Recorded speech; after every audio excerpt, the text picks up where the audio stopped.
आईचा भाऊ कसला योद्धच का. जर तुम्ही क्लिअर असताल तर मित्रांनो, तुम्ही जर सगळ्या गोष्टीने क्लिअर असताल तर तुम्ही कधी कुणाला घाबरायचं नाही, लक्षात ठेवा. मन आहे सरकारी काम मित्रांनो. आपण तांदूळ घेतलाय या सुपर बाजार मधनं. इथं सुपर बाजार आहे, तर इथून आपण तांदूळ घेतलाय. होतं काय मित्रांनो की ह्याच मोबाईल मध्ये व्हिडिओ बनवायची, याच मोबाईल मध्ये एडिटिंग करायचं, ह्याच मोबाईल मध्ये सगळ्या गोष्टी करायच्या. यांना होतं काय की मग पुढची व्हिडिओ बनवता येत नाही, रुटीन राहत नाही, बऱ्याचशा गोष्टी राहून जातात बोलायच्या. आता का आहे ना बघा, आता ह्याच्यात मी जे एडिटिंग केलं होतं त्याच रेंडरिंग चाललं होतं. रेंडरिंग झालं, आता त्याला अपलोड करायचंय. मग ह्या गोष्टी एका मोबाईलवर म्हणलं की थोडस हे होतं, पॉसिबल होत नाही. चला जे काय ते आजचे केली होत आहे. आता तांदूळ घेऊन हॉटेलवर द्यायचं आपल्याला. साधना आली असेल कदाचित हॉटेलवर. आईचा भाऊ कसला योद्धच का. आपण निघालेलोय पुण्याला, म्हणजे आता ही तांदूळ देऊन पुण्याला जायचंय. काय काम आहे बघायचं जरा. हाय की ते 10 मिनिटाचं काम, पण तेवढ्यासाठी पुण्याला जावंच लागणार आहे. 10 मिनिटं म्हणता म्हणता तिथं तास दीड तास कसा निघून जातो कळत नाही. कारण पुण्याला पोहोचायला आता वाजले 9:30. इथनं 10 वाजता जर निघलं पुण्याला पोहोचायला 12-12:30 वाजता. एवढं ट्रॅफिक जाम असते भयानक. ट्रॅफिक इतकं की मापाच्या बाहेर, वैताग येतो अक्षरशः. पण काय करणार, जावं तर लागतंय. आता नवाजबाई ना आम्ही निघालोय पुण्याला. काय काकड्याचं काय म्हणलं, काकडे काय बोलत होते रात्री? नाही तेच ह्याच्यासाठी मेस आणि राहण्याचा विषय चालला होता. म्हणले काय असेल ते भाडं मी देतो पोराचं, तुमच्याच रूम मध्ये मग ठेवा. चालते म्हणलं, काय अडचण नाही, 1000 रुपये द्या त्याचं, नाही का. आणि मेसचं जे काय चाललंय म्हणजे जे तेजराज देतो या तेच तुम्ही द्या, नाही का. जाऊ द्या, मेस तर तशी आपली बंद आहे, पण आता पोरं ही जेव्हा सगळे आपल्याला म्हणून चालत असू द्या, सगळे काय विषय नाही. तर मित्रांनो आता आपण निघालो पुण्याला, आपलं काय काम आहे त्यासाठी. आणि आयुष्यात अशा काही गोष्टी घडतात मित्रांनो. मग अशी एक सीन घडला माझ्यासोबत. आता तो सांगण्यासारखा नाहीये, जेव्हा मी सांगत नाही, पण एक सांगतो. जर तुम्ही क्लिअर असताल तर मित्रांनो, तुम्ही जर सगळ्या गोष्टीने क्लिअर असताल तर तुम्ही कधी कुणाला घाबरायचं नाही, लक्षात ठेवा. कधीच कुणाला घाबरायचं नसतं.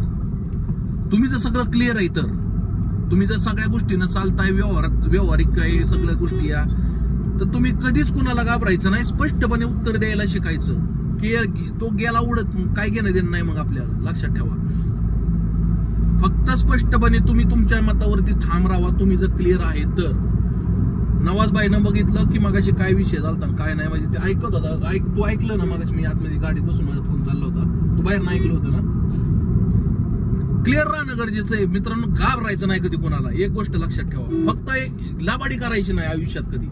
कधीच आयुष्यात लाबाडी करायची नाही.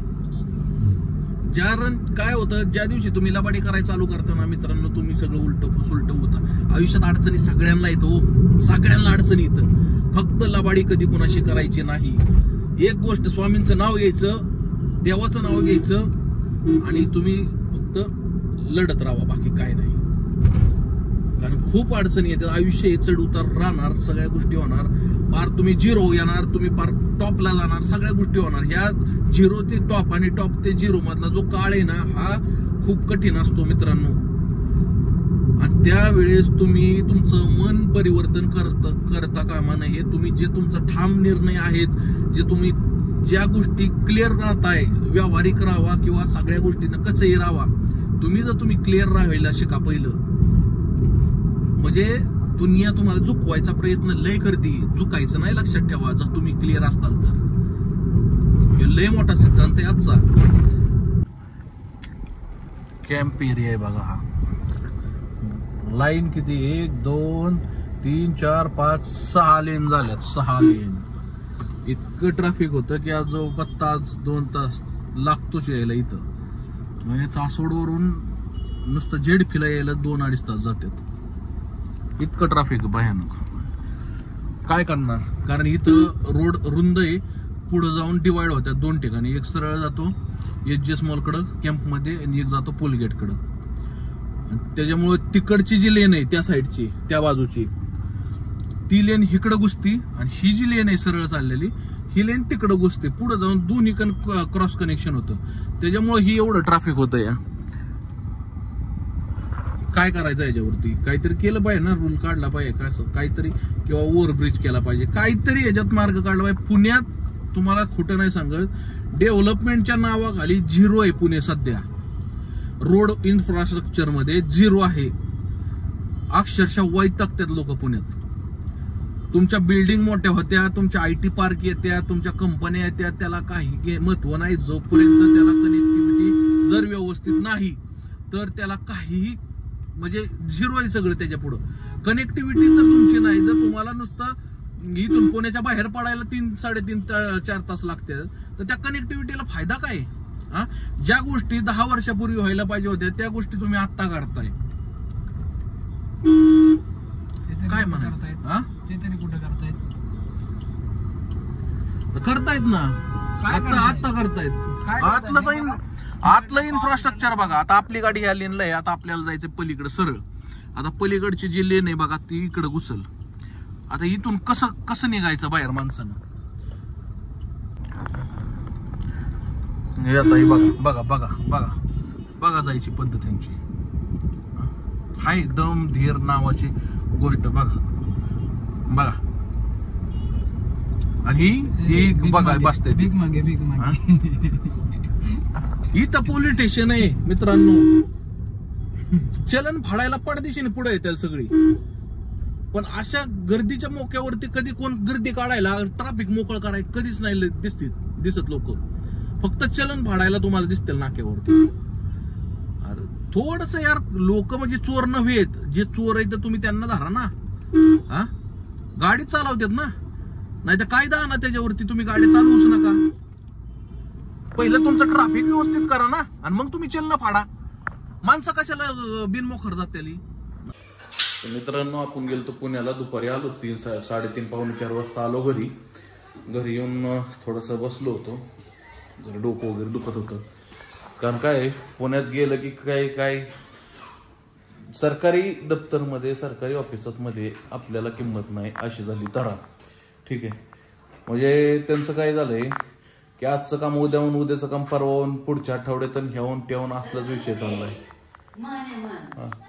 सरकारी काम 10 दिवस थांब मन आहे सरकारी काम 10 दिवस थांब अशी झाली तारा सध्या पण हरकत नाही असं घ्या आता 5:30 वाजले ती आता चाय वगैरे पिऊन साधना आम्ही आता हॉटेलवर जाणार आहे कारण आज सुद्धा ती आज संध्याकाळची जी लेडीज असती ती काय आज येणार नाही म्हणजे आजचा दिवसभर पण साधनानंच केलं आता रात्रीचं सुद्धा साधनं सगळं बघणार आहे काय झालंय काय करावं काय डोकंच चाललं नाही कधी कोणाचं पोट दुखतंय तर कोणाचं काय होतंय कधी काय होतंय नक्की काय भानगड काय साधना बाई मालकाचं दुखल्यावर मालकाला पण ठेवता येते का ह्यांचं बरं आहे का नाही ह्यांचं दुखतंय तर हे घर त्यांचं बंद ठेवल्यावरती त्यांचं फक्त 200 रुपयाचं नुकसान आहे साधना आपलं किती नुकसान होते आणि एका दिवसाचं नुकसान होत नाही मग काय 2-3 दिवस मग तसेच जातात एक दिवस जरी बंद राहिलं तरी एक जणाचा पगार गेला समजायचं पगाराचा विषय नाही कंटिन्यू 2-3 दिवस मग पूर्ण स्लॅग झालं होतं माझं बंद ठेवलं की कस्टमर तुटतं कस्टमरला वाटतं आज पण बंद आहे उद्या पण बंद असेल ह्या पद्धतीने होतं बंद ठेवता येत नाही हॉटेल लाईन अशी आहे की मित्रांनो बंद ठेवता येत नाही कारण काही जे कस्टमर आहेत रोज आपल्याकडे येणार आहेत आणि ते जर तुटले तर मग परत अडचणी निर्माण होते मग काय होतं 1-2 दिवस मग परत त्यांना माहिती पडस्तवर मग सगळ्या गोष्टी थोड्याशा अडचणीचा विषय होतो बाकी काही नाही अडचण म्हणजे काही हीच की कस्टमर तुटतं दुसरीकडे जातं मग 1-2 दिवस परत ते कस्टमर येत नाही परत नंतर ना आपलं चालू दिसलं की परत मग येतं मग परत म्हणतात की तुमचं काम बंद होतं आम्हाला दुसरीकडे जावं लागलं असं तसं त्यांचं पण बरोबर आहे काय चुकत नाही पण हे अशा कंडिशन आल्यावरती करायचं काय माणसानं कुठं किती काय चालली जायची बघितलं का किती काय चालली या तिला क्लासला सुट्टी दिली तर किती काय चालली तिची हा मला म्हणली पप्पा मी आज क्लासला जाऊ का नाही जाणार म्हणती या बरं तिला म्हणलं नको जाऊ म्हणलं की तिची इतकी काय चालली की खाली सगळे तिचे फ्रेंड खेळतात ना सगळे तिचे फ्रेंड खेळतात ती गेली पळाली लगेच खेळायला जायला काय तिची चला आता आपण निघतोय हॉटेलवरती. नवस भाई ते गाडीचं ती बसवायचं आपण जे काढलं होतं पहिलं तुम्ही कोणत्या साईडने येणार? ते आता परत बसवतो या. सामान कुठं हे काय ते राहू दे बरं. तुम्ही कोणत्या साईडने येणार? का शिकून काय तुम्ही? काय करायचं ते पनीर माखन मला. पनीर माखनवाला कुठनं? बरं जाता जाता तू घे, मी डायरेक्ट मला घेतो. किती उशीर होईल? तू काय करतीस? मी फक्त इथून पनीर माखन मला घेते 2 पुढे 2 पुढे आणि डायरेक्ट हॉटेल. आणि ही पण घे. काय पनीर मसाला काय पनीर मसाला. जस्ट पोचलो हॉटेलवरती. हे मटेरियल आपल्याला जे काही लागत होतं ते घेऊन आलं बघा. हे पार्सलसाठी जे लागतं ना ते. काय होतं 2 दिवसात ना नाही परवडतं. इथं आपल्याला ठेवायला स्टॉकला जागा नाही. हे लागतं बघा. 6 चम्मच बटर पेपर चपातीसाठी पार्सल लागतो. हे कॅरी बॅग पार्सल आपला ट्रे पार्सलसाठी लागते. जे संपलं होतं आपण तो स्टॉक फिल करतो. बाकी काही नाही विषय. कारण हे महत्त्वाचं गोष्टी येतात. आता आज आपल्याला सगळ्या गोष्टी करायच्यात बनवायच्यात वगैरे नाही का. काय करणार सगळा लोड साधनावरती सध्याचा. तिला तर काय बोलू शकत नाही. ती तरी किती रेटणार एकटी बाई. एवढ्या लोकांचा स्वयंपाक रेटायचं म्हणजे अवघड होतं. एक तर काही लेडीज लोक भेटत नाहीत कामाला. भेटते ते युवर नाही अशी तारा वैताग घेतो अक्षरशः.